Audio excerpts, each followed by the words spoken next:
할렐루야.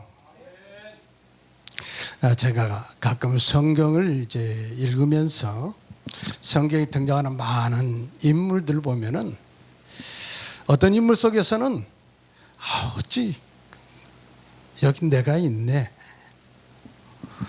그리고는 또 어떤 인물을 보면서는 이런 부분 좀 닮았으면 좋겠다. 그리고 어떤 부분에 대해서는 옛날에 내가 이랬는데 내가 변해야지 하면서 이제 깨닫게 되는 부분, 나를 발견한 부분들이 많이 있습니다. 여러분도 성경을 읽으면서 인물 속에 자기를 대입해서 말씀을 보면은 말씀이 쉽게 그리고 뜨겁게 와닿을 때가 많이 있습니다. 성경 속에 아브라함도 대보고 그리고 이삭도 대보고 야곱도 대보십시오. 그러면은 그리고 바울도 대보고 베드로도 대보고 도마도 대보고 그러면 그 속에서 자신을 발견하게 될 것입니다. 그러면 그 말씀들이 네가 아닌 바로 나에게 다른 사람이 주시는 말씀이 아니라 내게 주시는 말씀으로 받아지는 그러한 레마를 경험하게 되실 것입니다. 성경에는 많은 인물들이 등장합니다. 우리가 세상을 살아가면서도 주변에 이런 사람이 있지 않습니까? 그 사람은 오랫동안 지켜봤는데 믿을만해. 그 사람은 자기가 한 말에 대해서 끝까지 책임지려고 애쓰는 거 보면은 사람이 어떻게 처음부터 끝까지 한결같아. 그래서 믿을만해. 그런 사람이 있는가 하면은 어떤 사람은 무슨 말을 하면은 그 사람 말 믿지 마. 그 사람 말 건질 것이 하나도 없어. 그 사람 말만 무서워지 그 말을 지킨 거 본 적이 없어. 이렇게 해서 평가를 받는 사람들이 많이 있습니다. 우리는 지금 현재 그리스도인이라고 합니다. 그리스도인이라면 한마디로 예수를 믿는 사람들. 그 예수를 믿는 사람은 뭘 믿습니까? 하나님의 말씀을 믿는 것입니다. 기록된 하나님의 말씀을. 그런데 구약시대 사람보다 어제 사람보다 오늘의 우리가 어찌 보면은 좋은 더 강건한 믿음을 가져야 될 텐데 그러지 못하는 경우가 많이 있습니다. 옛날 사람들은 말씀이 이루어지는 성취된 증거를 보지 못했음에도 믿었는데 우리는 이미 예언되어진 말씀들이 그대로 이루어진 성취되진 그리고 그것을 증거라고도 하지 않습니까? 그걸 보고 믿으니 훨씬 더 옛사람보다 더 잘 믿어야 될 텐데 그러지 못하는 경우가 현실 아닙니까? 그래서 제가 성경에서 인물을 봤다는 것처럼 제가 누워서 가만히 눈을 감고 성경서 인물을 떠오르다 보면은 야곱이라는 인물을 생각해 보면은 어찌 그렇게 한 인생에 그야말로 대하 드라마를 보는 것처럼 참으로 파란만장합니다. 그러한 이제 야곱이 한편으로 생각해 보면은 가장 인간적인 냄새, 사람 냄새가 나는 사람 아닌가. 그리고 저게 혹시 내가 아닌가. 이런 생각을 해볼 때가 많이 있습니다. 야곱은 참 우리를 많이 닮았습니다. 아닙니다. 우리가 야곱을 참 많이 닮았습니다.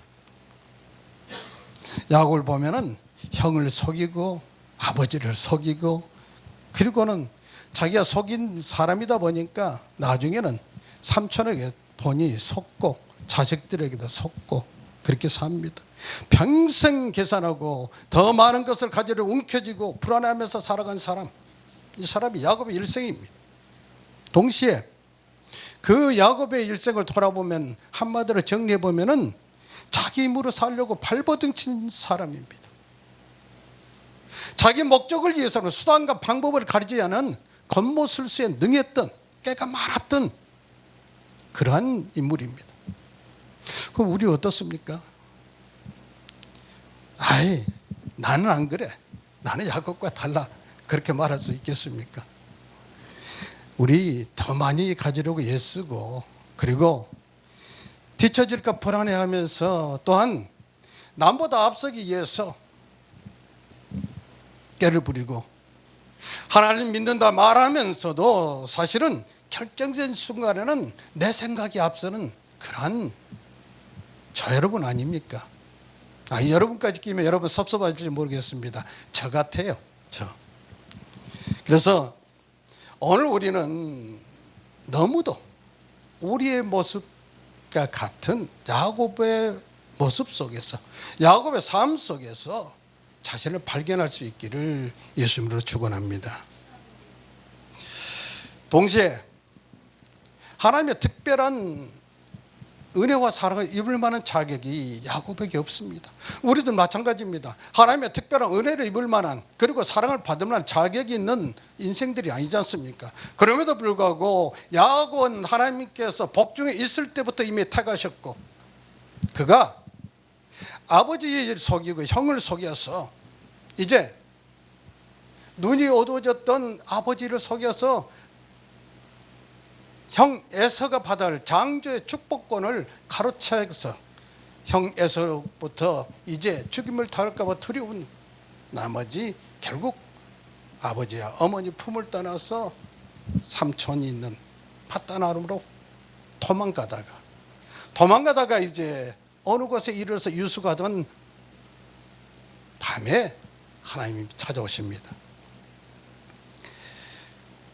참으로 어찌 보면은 일생이 속이고, 그리고 또한 속고 더 많을 가지려고 그렇게 발버둥 쳤던 인생, 그 야곱, 그런 야곱을 하나님께서는 야곱이 이제 형을 속이고 아버지를 속이고 도망가는 도망자 신세가 되어 있을 때, 그리고 춥고 배고프고 외롭고 쓸쓸할 때, 어두운 밤 돌베개를 차고 자는 야곱을 찾아오신 하나님, 그 하나님께서 일방적으로 약속하십니다.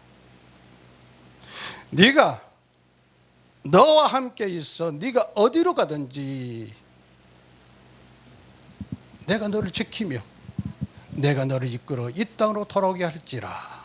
그리고 내가 내게 허락한 것을 다 이루기까지 너를 떠나지 아니하리라. 창세기 28장 14절 15절의 말씀 보면은 하나님께서 일방적으로 약속을 하십니다.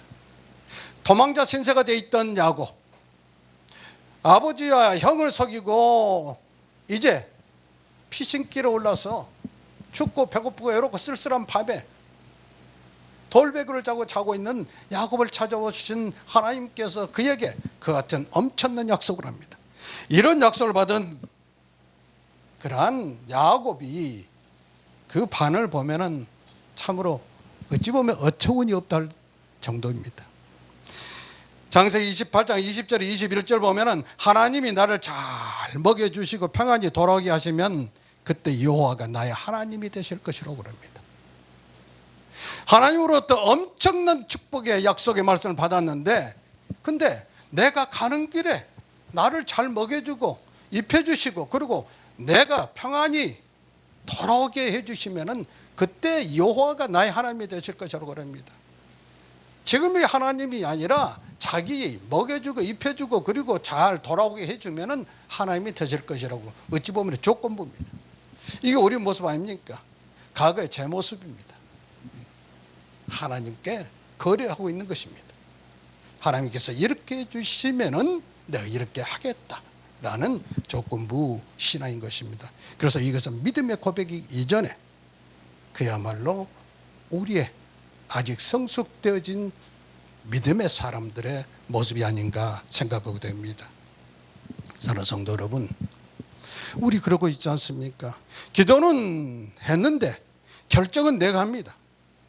그게 과거의 제 모습입니다. 그리고 하나님을 믿지만은 아직 하나님께 맡기지 못해서 삶이 불안하고 늘 걱정과 염려 속에 있는 것입니다.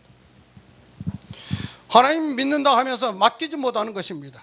온전히 믿지 못하기 때문에 맡기지 못하는 거예요. 맡기지 못하는 삶을 살기 때문에 자기 일생을 자기 힘으로 모든 것을 이루려고 하다 보니까 불안하고 염려가 되고 걱정이 될 수밖에 없는 것 아니겠습니까?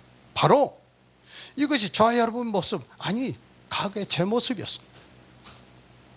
지금도 제 믿음이 많이 연약하고 부족하지만 그럼에도 불구하고 하나님께서 늘 지키시고 인도하시고 보호하시고 그것을 아시기 때문에 하나님께서 더 강하게 오른손으로 붙들어 주심을 늘 느끼면서 삶을 이겨내고 있는 것입니다. 이러한 인생을 살아가는 야곱, 그 야곱의 인생에도 전환점이 있습니다. 여러분 다 아시는 것 같이 야곱이 20년간 이제 삼촌 라반의 집에서 참으로 더울거나 추울거나 할 것 없이 열심히 일을 해서 많은 재산을 모읍니다. 동시에 자녀를 11명, 아들을 11명이나 얻습니다. 아내를 4명이나 얻습니다. 그 많은 것을 얻어가지고 금이 한양하다가 약복강에 이르렀을 때 형 에서가 자기를 죽이러 온다는 소식을 듣고 절망에 빠집니다. 자식들도 먼저 보내고 재산도 먼저 보내고 다 보내고 약복강에 홀로 남았을 때 두려움이 찾아옵니다. 그 많은 재산이 자기를 보호해 주지 못한다는 것을 깨닫습니다. 자식들이 자기를 보호해 주지 못한다는 것을 깨닫습니다. 이때 두려움에 떨고 있는 야곱을 찾아오신 하나님께서 야곱과 씨름해 주시지 않습니까? 그리고 야곱이 거기서 변화를 받습니다. 그야말로 인생의 큰 전환점을 받습니다. 그걸로 본다면 인생의 전환점, 모든 것을 얻고 모든 것을 이루었을 때가 아니라 내 힘으로는 그 무엇도 할 수 없다는 그 상황에 이르렀을 때, 그래서 자신의 모든 것을 내려놨을 때 인생의 전환점이 온다는 사실입니다. 따라서 사람은 많은 것을 가졌을 때 겸손해지기가 쉽지 않습니다. 그러한 상황에 놓였을 때 그때 자신의 한계를 느끼고 자신을 내려놓을 수 있게 된다는 사실, 그러므로 그것이 고난이 아니라 유익이 된다는 사실을 여러분께서 깨달으시기를 바랍니다. 야곱이 그때 찾아오신 하나님 붙들고, 그전엔 물질을 붙들고 뭐라도 이루려고 그 욕심 속에 살았던 야곱이 이제 하나님 붙들고 당신이 나를 축복하지 않으면 보낼 수가 없다고 하나님 꼭 붙듭니다.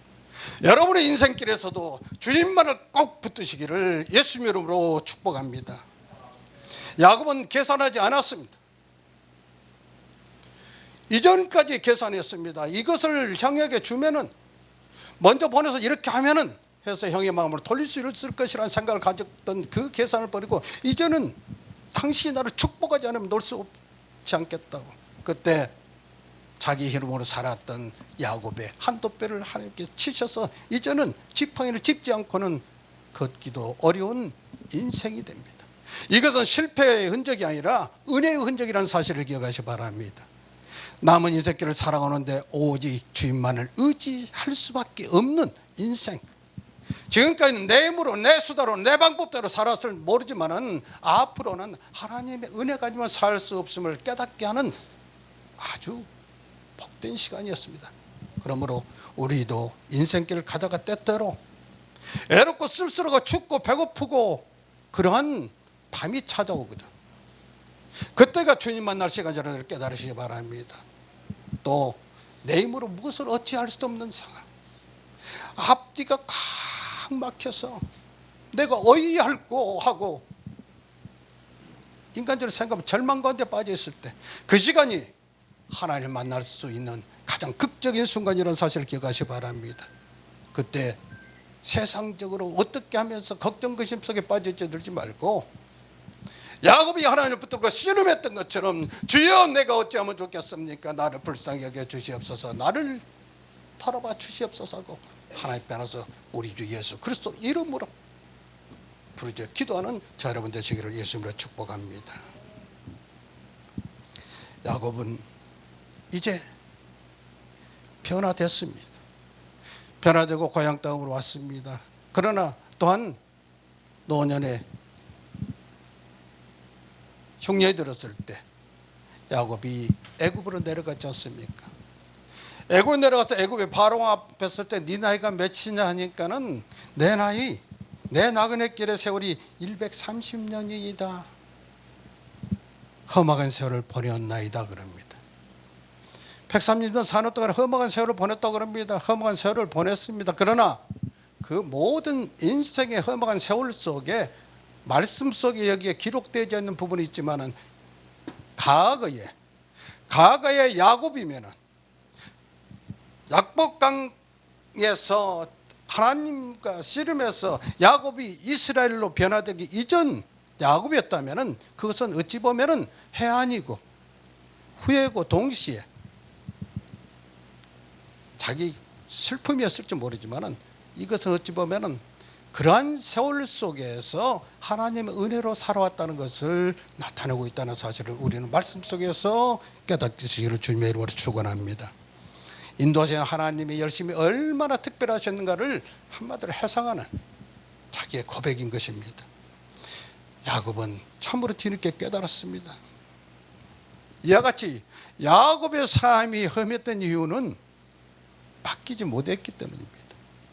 하나님 앞에 자기 삶을 맡기지 못하고 늘 내가 해야 된다, 내 힘으로 하겠다. 물론 세상 살아가면서 자기에게 맡겨진 일, 맡은 바 일 열심히 해야 됩니다.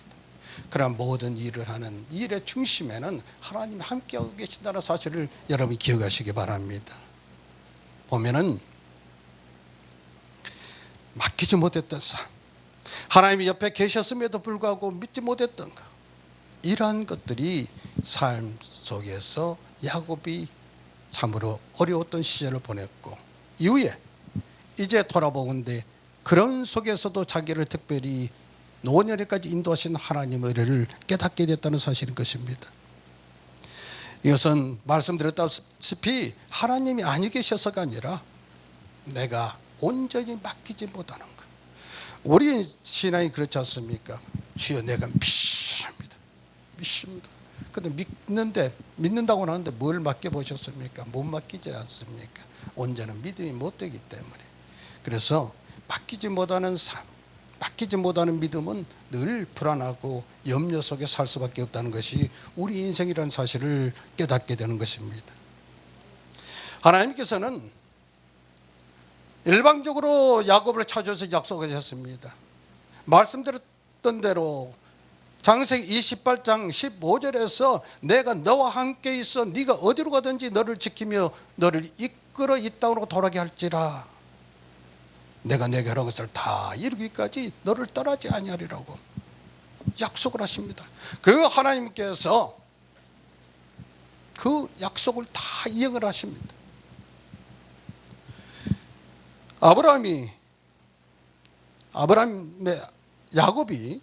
야곱이 이제 약속대로, 하나님의 약속대로 창세기 35장에 보면은 야곱이 살아있을 때 고향 땅으로 돌아옵니다. 즉 그때 출발했던 부에셀바 땅으로 돌아옵니다. 하나님의 약속을 지키셨습니다. 그리고 난 다음에 이제 애굽 땅에서 야곱이 일생을 마치는데 147세에 일생을 마치는데 그때 야곱이 자녀들을 불러놓고 유언을 합니다. 나를 조상들이 묻혀있는 가나안 땅 에브론에 있는 막벨라 밭에 있는 굴에 나를 묻어달라고, 거기다 장사해달라고 그럽니다. 거기에는 아브라함과 사라와 그리고 이삭과 리브가가 그리고 야곱의 아내 레아도 거기에 함께 묻혀 있습니다. 조상들이 묻혀 있는 그곳에 자기를 장사해달라고 그럽니다. 그래서 야곱이 죽었을 때 요셉이 애굽 왕 바로에게 얘기를 해서 그 모든 시신을 이제 가태르고 그 시신을 모시고 그 막벨라 밭 굴에다가 장례를 치릅니다. 하나님께서 이 땅으로 돌아가게 할지라. 가나안이 이미 하나님이 약속하신 땅이었지만은 이스라엘의 땅이 아직 아니었습니다. 그럼에도 불구하고 하나님께서 약속하신 대로 살아서 창세기 35장에서 하나님께서 밧다람에 갔던 야곱을 인도해내신 것처럼 이제 죽은 야곱의 시신까지도 그 땅으로 돌아오게 했었다는 것입니다.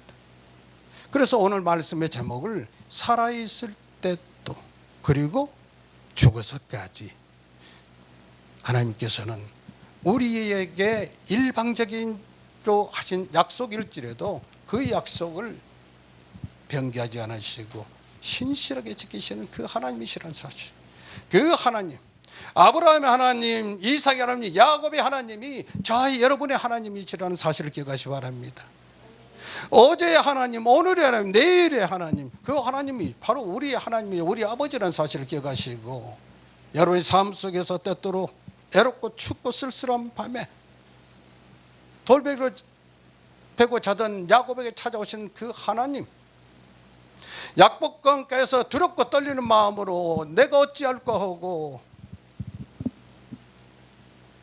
떨리는 가슴을 안고 있던 그를 찾아오셨던 하나님, 그 하나님께서 우리의 삶 가운데 때로는 우리의 노정이, 우리의 인생길에서 막히고 힘들 때 하나님 만날 가장 절호의 기회라는 사실을 기억하시고 하나님 앞에 나가서 기도하는 저와 여러분 되시기를 예수님으로 축복합니다. 동시에 살아서을 뿐만 아니라 죽어서까지 그 약속을 지키시는 신실한 하나님을, 그 신실한 하나님을 오늘도 함께 하신다는 사실을 믿고 그 믿음 안에서 평안을 누리시는 저와 여러분 되시기를 예수님의 이름으로 축복합니다. 아멘.